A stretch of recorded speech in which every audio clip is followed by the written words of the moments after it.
Assalamualaikum warahmatullahi wabarakatuh. Selamat pagi, salam sejahtera untuk kita semua. Perkenalkan, kami dari kelompok 8, kelas 6B Jurnalistik, Program Studi Pendidikan Bahasa dan Sastra Indonesia, Fakultas Keguruan dan Ilmu Pendidikan, Universitas Singapura Bangsa, Karawang. Kami dari kelompok 8 yang beranggotakan dari Amber Sekaru Wahyuning Tias, Anggela Marziamin, Debbie Andrian, Jayanti Utami, Lisanli, Maria Rotua, Mutiara Octavia, Raisa Bilqis, dan Wulan Adelita. Izinkan kami untuk mempresentasikan mengenai berpikir kritis terhadap topik editorial dan opini di media massa, serta identifikasi topik opini yang aktual kontekstual. Selamat menyaksikan.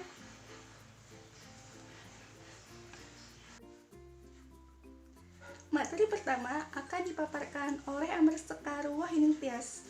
Untuk memahami berpikir kritis terhadap topik editorial dan opini di media massa, serta identifikasi topik opini yang aktual kontekstual, kita harus mengetahui dulu apa yang dimaksud dengan berpikir kritis. Marilah kita kupas pengertian berpikir kritis secara harfiah. Berpikir kritis merupakan gabungan dua kata yang terdiri dari kata berpikir dan kritis. Menurut Kamus Besar Bahasa Indonesia, arti dari berpikir ialah menggunakan akal budi untuk mempertimbangkan dan memutuskan sesuatu. Sedangkan pengertian dari kritis menurut Kamus Besar Bahasa Indonesia ialah bersifat tidak lekas percaya atau tajam dalam penganalisisan. Jadi, jika digabungkan, berpikir kritis adalah proses penganalisisan secara tajam dengan menggunakan akal budi untuk mempertimbangkan dan memutuskan sesuatu. Adapun pengertian mengenai pemikiran kritis menurut Foundation for Critical Thinking ialah proses menganalisis atau mengevaluasi dari informasi yang dikumpulkan atau dihasilkan dari observasi, penalaran, pengalaman, refleksi, dan komunikasi sebagai panduan untuk keyakinan dan tindakan. Tujuan dari berpikir kritis adalah untuk menganalisis secara logika atau masuk akal. Nah, demikian penjelasan mengenai berpikir kritis. Setelah kita memahami apa itu berpikir kritis, maka kita akan melangkah materi ke selanjutnya yang akan dipaparkan oleh rekan saya. Sekian pemaparan mengenai berpikir kritis. Jangan dijeda ya, lanjutkan lagi pemahaman materi ke selanjutnya. Sekian, terima kasih dari saya. Radiansah tahun 2010 mengungkapkan beberapa kemampuan yang dikaitkan dengan konsep berpikir kritis, yaitu kemampuan untuk memahami masalah, menyeleksi informasi yang penting untuk menyelesaikan masalah, memahami asumsi-asumsi, memutuskan dan menyeleksi hipotesis yang relevan, serta menarik kesimpulan yang valid dan menentukan kevalidan dari kesimpulan-kesimpulan.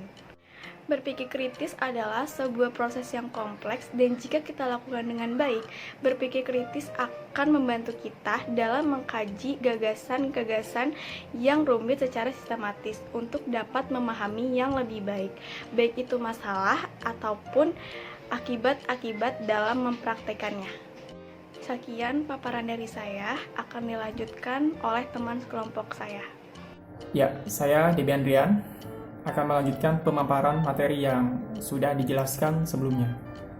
Berbicara mengenai teks editorial dan opini, tentunya pada dasarnya ya, berisi tentang suatu pemikiran yang dituangkan dalam bentuk teks, di mana di dalamnya itu ada konsep, ada masalah, dan ada solusi yang dirangkum dalam teks editorial dan opini ini.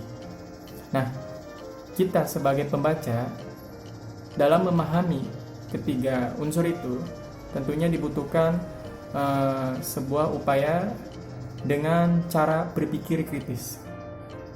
Nah, sebelumnya apa itu berpikir kritis? Nah, pada dasarnya berpikir kritis itu adalah suatu respon yang kita tunjukkan dalam menerima sebuah pemahaman atau pemikiran, ya. Nah, seperti yang kita ketahui, teks editorial itu berisi pemahaman atau pemikiran, ya, yang dirangkum dalam bentuk teks. Nah, oleh karena itu, berpikir kritis itu menjadi penting bagi kita dalam upaya memahami inti dari apa yang dituangkan oleh seseorang. Nah, oleh karena itu, tidak heran berpikir kritis itu bagian dari hal yang penting dalam membedah atau memahami suatu teks yang disebut editorial dan opini. Adapun berpikir kritis itu juga bisa menjadi syarat dalam memecahkan suatu masalah, ya, karena kita berpikir dari masalah itu kita bedah, kita telaah, sehingga bisa menjadi bekal bagi kita dalam menyelesaikan suatu permasalahan itu yang disebut dengan solusi. Nah, adapun pemecahan masalah itu juga bisa menjadi stimulus bagi kita agar terciptanya berpikir kritis. Karena dengan adanya masalah, itu bisa memancing kita untuk mencari tahu sehingga dapat diselesaikan. Begitu, ya, kurang lebih begitu. Assalamualaikum warahmatullahi wabarakatuh. Perkenalkan, nama saya Jayanti Utami. Saya akan melanjutkan materi dari Dedi. Jadi, berpikir kritis terhadap teks editorial dan opini di media massa ini adalah kemampuan menganalisis serta mengevaluasi informasi dari topik editorial dan opini dengan menyeluruh, yang mana tidak hanya bertujuan untuk menguji keaktualan sebuah editorial atau opini saja, melainkan juga untuk mengenali tujuan si penulis, mengenali bias-bias yang muncul dalam tulisan, dan memahami nada atau arah emosi yang ingin dimunculkan penulis melalui tulisan opininya. Oleh karena itu, pembaca yang kritis terhadap topik editorial dan opini mampu mengenali suatu teks lebih dalam. Bukan hanya soal fakta yang disajikan, namun juga maksud si penulis tersebut. Terima kasih.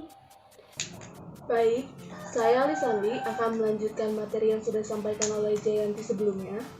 Ketika kita berpikir kritis terhadap sebuah topik editorial dan opini, maka kita akan memeriksa keseluruhan teks tersebut, mulai dari paragraf pembuka, ide utama yang disampaikan di tiap paragraf, hingga gaya bahasa penulisnya. Apakah gaya bahasa yang digunakan provokatif dan kontradiktif misalnya? Bila ya, mengapa penulis menggunakan gaya bahasa seperti itu? Apakah memang ingin menimbulkan respons emosi tertentu pada pembaca atau tidak? Karena, pada hakikatnya, teks editorial dan opini adalah pendapat atau pandangan penulis terhadap suatu peristiwa yang aktual atau sedang menjadi perbincangan hangat pada saat surat kabar itu diterbitkan, yang bertujuan mengajak pembaca untuk ikut berpikir tentang isu aktual tersebut. Dan terkadang, editorial dan opini mampu menggerakkan pembaca untuk bertindak. Maka dari itu, penting bagi kita untuk dapat berpikir kritis terhadap topik editorial dan opini di media massa. Terima kasih. Baik, saya Maria Rotua akan melanjutkan pemaparan materi mengenai identifikasi topik opini yang aktual konseptual. Teks editorial atau opini adalah sebuah artikel dalam surat kabar yang merupakan pendapat atau pandangan penulis terhadap suatu peristiwa yang aktual dan konseptual. Apa sih peristiwa yang aktual itu? Oke. Peristiwa yang aktual merupakan peristiwa yang sedang menjadi perbincangan hangat pada saat surat kabar itu diterbitkan. Sedangkan peristiwa yang konseptual ialah peristiwa yang berdasarkan kenyataan, peristiwa yang sudah nyata, yang ada, yang kita lihat. Oke? Apa aja sih isu atau masalah dari opini aktual dan konseptual? Baik, isu atau masalah itu dapat berupa masalah politik, masalah sosial, masalah ekonomi yang berkaitan dengan politik. Terima kasih. Baik, saya akan melanjutkan materi dari Maria mengenai teks editorial. Teks editorial bersifat menginformasikan sebuah opini atau pendapat yang bersifat argumentatif. Pendapat setiap orang tentunya berbeda-beda dan memiliki keterbatasan. Fokus pembahasan dalam teks opini ini bersifat subjektif sehingga tidak sesuai dengan realitas yang sebenarnya. Jadi, konteks dalam opini ini dapat berbeda dengan apa yang tampak. Lawan dari konteks adalah teks. Teks tidak terbatas pada tulisan, tetapi diperlebar maknanya pada apa saja yang tampak. Teks memberikan informasi yang bersifat denotatif, sedangkan konteks merupakan pemahaman dari makna teks yang bersifat konotatif.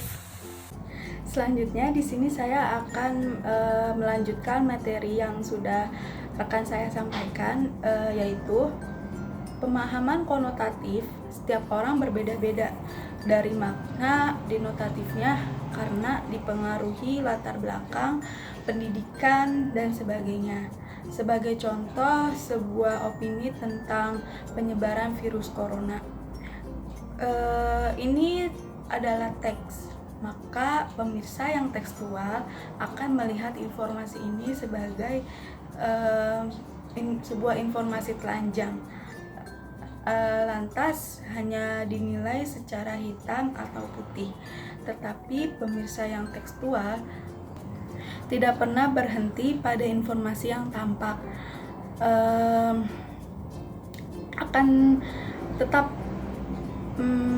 akan mencari lebih dalam kenapa peristiwa itu terjadi, kronologi peristiwa, cara untuk mencegah hal itu, dan apa yang harus dilakukan ketika menghadapi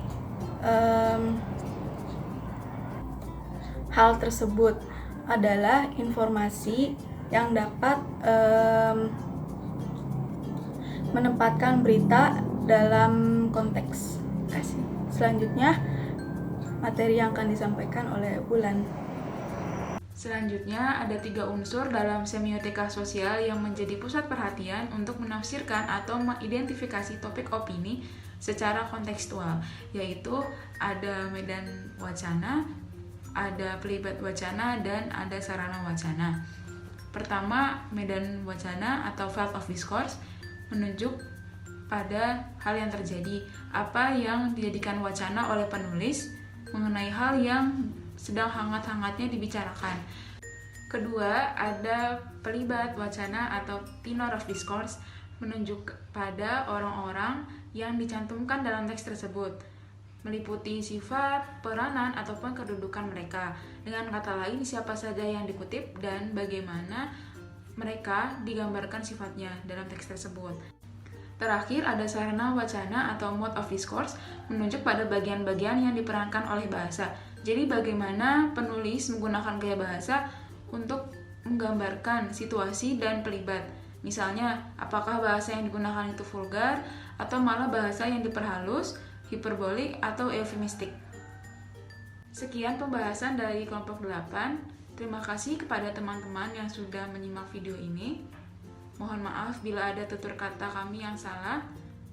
Semoga bermanfaat. Wassalamualaikum warahmatullahi wabarakatuh.